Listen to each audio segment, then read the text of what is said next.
ओम साई राम दोस्तों। आज हम बात करेंगे बाबा की एक ऐसी लीला की जिसमें बाबा ने अपने एक भक्त को मृत्यु के मुंह से बचाया। तो आइए जानते हैं बाबा ने कैसे अपने एक भक्त को मृत्यु के मुंह से वापस लाया। यह लीला अम्ब्रोसिया इन शिरडी नामक पुस्तक से ली गई है जिसे रामलिंगा स्वामी ने लिखा है। तो आइए शुरू करते हैं। मलनबाई जो D.R. जोशी देवगांवकर की पुत्री थी, फेफड़ों के तपेदिक यानी टीबी से बहुत अधिक पीड़ित थी। हर प्रकार के इलाज, उपाय और पट्टियां आजमाई गई, लेकिन कुछ भी काम नहीं आया। मलनबाई अब दर्द और खांसी के दौरे सहन नहीं कर पा रही थी, इसलिए उन्होंने शिरडी ले जाने की जिद की। उन्हें देखकर बाबा ने गुस्से में कुछ कठोर शब्द कहे और उन्हें कंबल पर लेटने तथा केवल मुंह से पानी लेने का निर्देश दिया। वह 1 सप्ताह तक दीक्षित वाड़े में रही और बाबा के आदेशों का पूरी तरह पालन करती रही। सुबह उसकी सांसें बंद हो गई और वह मर गई। उसका परिवार शोक में था और उसके अंतिम संस्कार की तैयारियां कर रहा था। उस सुबह बाबा चावड़ी से बाहर नहीं निकले, हालांकि सुबह के 8 बजे से ऊपर हो चुके थे। ऐसा लग रहा था कि बाबा बहुत क्रोध में थे।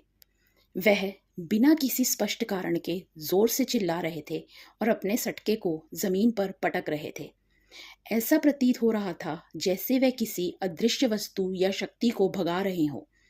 चिल्लाते हुए ही बाबा दीक्षितवाड़ा की ओर बढ़े और कुछ पल रुके। अपने सटके को जोर से हिला रहे थे। फिर जैसे ही वह अचानक भड़के थे, वैसे ही शांत होकर वहां से चले गए।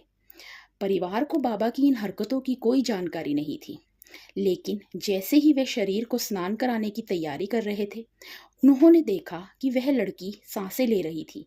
उसने अपनी आंखें खोली और इधर उधर देखा। डर के मारे सहमी हुई थी। उसने परिवार को जो हुआ वह बताया। एक राक्षस जैसे काले आदमी ने जो मुझे उठाकर ले जा रहा था। मैं बहुत डरी हुई थी और कुछ नहीं कर पा रही थी, इसलिए मैंने बाबा को मदद के लिए पुकारा। वह तुरंत आए और उस काले आदमी को बुरी तरह पीटा। फिर उन्होंने मुझे उसके हाथों से छुड़ाया और मुझे चावड़ी ले आए। फिर उसने चावड़ी का एक सजीव वर्णन किया, हालांकि उसने उससे पहले कभी चावड़ी को नहीं देखा था। यह सुनकर परिवार की आंखों से आंसू बह निकले, खुशी के आंसू। क्या यह कोई आश्चर्य की बात है कि बाबा मस्जिद में दक्षिण दिशा की ओर बैठते थे।